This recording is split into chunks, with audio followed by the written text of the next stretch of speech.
नमस्कार, welcome to Bharat current affair. आज के समय पूरी दुनिया में एक रिपोर्ट वायरल हो चुकी है। यूएसए ने अपनी इंटेलिजेंस के थ्रू यूएस मीडिया को ये बता दिया कि रशिया मिसाइल भेज रहा है इजरायल के अगेंस्ट यूज होने के लिए। यहाँ पर आप देख पाओगे रशिया का जो वैगनार ग्रुप है।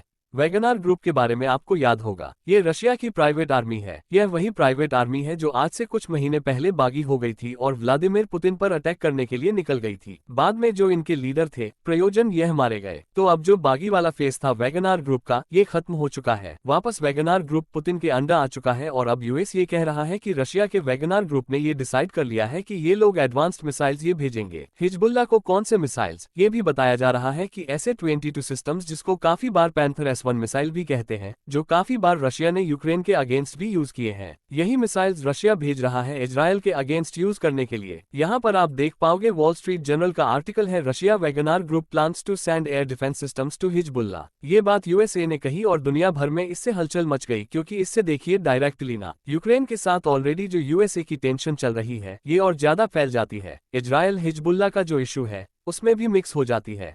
हालांकि मैं ये कहूंगा, रशिया ने अपनी तरफ से एक एक्सप्लेनेशन दी है और यह कहा है कि यह कोई मिसाइल नहीं भेज रहे, मगर यूएसए अपनी तरफ से बार बार कह रहा है कि बिल्कुल रशिया इस टाइप के एडवांस मिसाइल्स इजरायल के अगेंस्ट यूज करने के लिए हिजबुल्लाह को भेजेगा। यहाँ पर आप कहोगे अभी इजरायल की जंग किससे चल रही है, हमास के साथ? तो ये हिजबुल्लाह क्या है यह मैं आपको समझाता हूँ। नाउ ऑब्जर्व करिए, यह आपके सामने मैप है एशिया का और यह है हमारा प्यारा भारत। इंडिया से अगर वेस्ट की तरफ जाएं तो यहाँ पर आपको दिख जाएगा इजराइल। नाउ इजराइल में भी आप एक बार नोट करना, यहाँ पर आप नोटिस कर पाओगे यह इजराइल है यहाँ पर और यह गाजा पट्टी है। गाजा पट्टी में है हमास और राइट नाउ हमास और इजराइल की वॉर चल रही है। और इजराइल के नॉर्थ में आपको एक देश दिख जाएगा लेबनान के नाम से। लेबनान में एक संगठन है हिजबुल्लाह। नाउ इजराइल काफी बार कह चुका है कि हिजबुल्लाह एक आतंकवादी संगठन है। कई कंट्रीज हैं वो हिजबुल्लाह को आतंकवादी संगठन कह चुके हैं, मगर कई कंट्रीज के हिजबुल्लाह के साथ अच्छे रिलेशंस भी हैं। यह मैं आपको थोड़ा सा दिखा देता हूं। अब इधर यहाँ पर आप देख पाओगे ये लिस्ट है उन सब कंट्री की जो हिजबुल्लाह को एक आतंकवादी संगठन मानते हैं।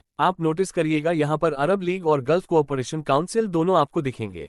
तो ये बहुत ही ज्यादा फैसिनेटिंग बात है कि सऊदी अरेबिया, यूएई और कई सारे इस्लामिक कंट्री ये हिजबुल्लाह को एक आतंकवादी संगठन मानते हैं। By the way Pakistan Hezbollah को एक आतंकवादी संगठन नहीं मानता, ना ईरान मानता है और इंटरेस्टिंगली इंडिया भी नहीं मानता। एज इंडियन गवर्नमेंट की अगर हम पोजीशन देखें तो इंडियन गवर्नमेंट के हिसाब से हिजबुल्लाह एक आतंकवादी संगठन नहीं है। ऑफिशियली हमने अभी तक उसको डेजिग्नेटेड किया नहीं है। तो यहाँ पर आप देख पाओगे यूएस, यूके, जापान और ऑब्वियसली इजराइल तो कहेगा ही। इवन बारेन इंडिविजुअल तौर पर ये सब कंट्रीज ओपनली कहते हैं कि हिजबुल्लाह एक आतंकवादी संगठन है। नाउ कौन कौन से कंट्रीज हिजबुल्लाह को सपोर्ट करते हैं? देखिए, चाइना में कहूंगा काफी न्यूट्रल रहता है और काफी इनके करीबी कॉन्टेक्ट हैं। हिजबुल्लाह के साथ रशिया का माना जाता है कि रशिया तो देखिए खुलकर हिजबुल्लाह के सपोर्ट में आ चुका है। रशिया ने काफी बार यह कहा है कि हिजबुल्लाह एक प्रॉपर सोशियो पॉलिटिकल ऑर्गेनाइजेशन है। इनके हिसाब से हिजबुल्लाह पार्टिसिपेट करता है लेबनान के इलेक्शंस में, उसके और बहुत सारे विंग हैं। तो रशिया काफी इज्जत देता है हिजबुल्लाह को। सेम केस आपको मिलेगा कतर का। जी हाँ, मैंने आपको बताया था कतर ऑल्दो यहाँ पर यूएई और सऊदी अरेबिया के बिल्कुल पास में है, मगर कतर की फॉरेन पॉलिसी कम्प्लीटली डिफरेंट है। कतर प्रो हमास है, प्रो हिजबुल्लाह है। ईरान के साथ इनके रिलेशंस बहुत अच्छे हैं और नॉर्थ कोरिया को भी आप अगर देखोगे ना तो नॉर्थ कोरिया भी, सिंस इनके रिलेशंस बहुत ज्यादा खराब है यूएसए के साथ, तो नॉर्थ कोरिया भी हिजबुल्लाह को काफी बार सपोर्ट कर चुका है। तो अभी देखो रशिया के जो वैगनार ग्रुप है उस पर आरोप यूएसए ने ये लगाया है कि वैगनार ग्रुप के जरिए अब Russia missile air defence system भेज रहा है हिजबुल्लाह को। अब यहाँ पर आपका क्वेश्चन आएगा कि रशिया ये सब वैगनार ग्रुप के जरिए क्यों कर रहा है, रशियन मिलिट्री खुद ये सब क्यों नहीं कर रही? वेल, यही तो टेक्निकल आप कह लीजिए। रशिया गेम खेल रहा है कि हमारी ऑफिशियल आर्मी इन्वॉल्व नहीं है, ये तो हमारी प्राइवेट आर्मी है।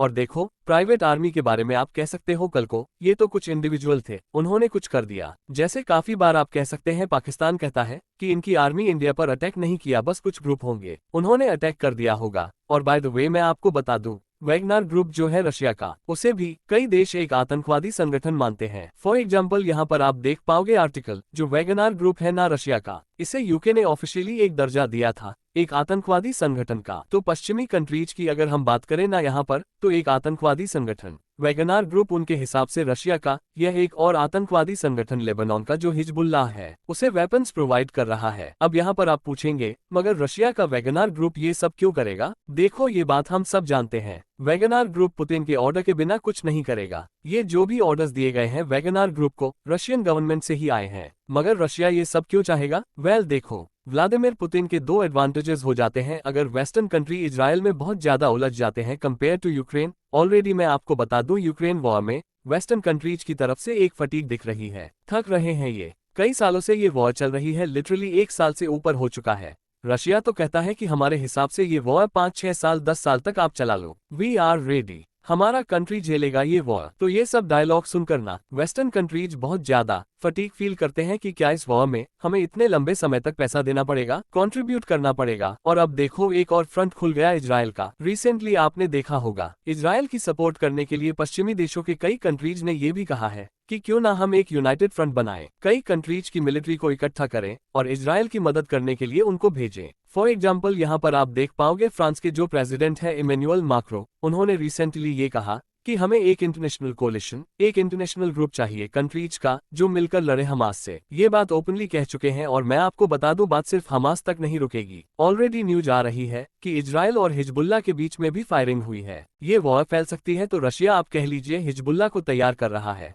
और अगर आप सोच रहे वेट, एयर डिफेंस सिस्टम से हिजबुल्लाह अटैक थोड़ी न कर लेगा इजराइल को, देखिए हिजबुल्लाह के पास अटैक करने के लिए अलग रॉकेट है, मगर कल को मान लीजिए इजराइल अपनी एयरफोर्स F-16 का इस्तेमाल करता है अगेंस्ट हिजबुल्लाह, उस केस में ये एयर डिफेंस सिस्टम्स काफी हद तक हेल्प कर सकते हैं हिजबुल्लाह की। तो जो रशिया कर रहा है बहुत ही ज्यादा क्रूल और कोल्ड हार्टेड जियोपॉलिटिकल गेम है। इससे ऑब्वियसली वॉर के फैलने का खतरा काफी हद तक बढ़ जाता है। मगर मैं आपको ये बता दूं कि इससे रशिया को देखिए एक गोल्डन अपॉर्चुनिटी मिल जाती है यूक्रेन में यूक्रेनियन फोर्सेस को भारी नुकसान पहुंचाने की। देखना ये होगा कि वेस्टर्न कंट्रीज क्या इजराइल में इतनी बिजी हो जाएंगी कि यूक्रेन को ये लोग बिल्कुल भुला देंगे। रशिया अभी के लिए यही करने की कोशिश कर रहा है। तो यहाँ पर वैसे मैं जानना चाहूंगा आपके हिसाब से रशिया जो ये कर रहा है क्या ये ठीक है, या फिर आप मानते हैं कि गलत है? कई ग्रुप्स जिन्हें दुनिया के कई मेजर कंट्री एक आतंकवादी संगठन मानते हैं, उनको सपोर्ट करना ठीक है या नहीं है, इसके बारे में लिखिएगा। हालांकि अगेन मैं एक बात ऐड कर दूं, रशिया की जो ऑफिशियल पोजीशन है उसमें ये लोग कहते हैं कि वैगनार ग्रुप कोई मिसाइल हिजबुल्लाह को सेंड नहीं कर रहा, मगर यूएस इंटेलिजेंस अपनी तरफ से दावे से कह रही है कि नहीं ये लोग वेपन्स भेज रहे हैं। तो ये जो पहलू है इसे भी हमें देखना होगा। तो अभी देखिए इस टॉपिक से रिलेटेड बहुत सी डेवलपमेंट होनी बाकी है, कई इस पर न्यूज सामने आएगी। कोई बड़ी बात नहीं है कि यूएस कुछ प्रूफ दिखा दे दुनिया को कि देखो हमारे पास ये सबूत है कि रशिया का वैगनार ग्रुप ये सब कर रहा है। उस केस में ऑब्वियसली रशिया की सरकार डिसोन भी कर सकती है वैगनार ग्रुप को। तो अभी बहुत कुछ होगा, उससे रिलेटेड कुछ मेजर डेवलपमेंट सामने आती है तो मैं आपके लिए इस पर एक वीडियो ले आऊंगा।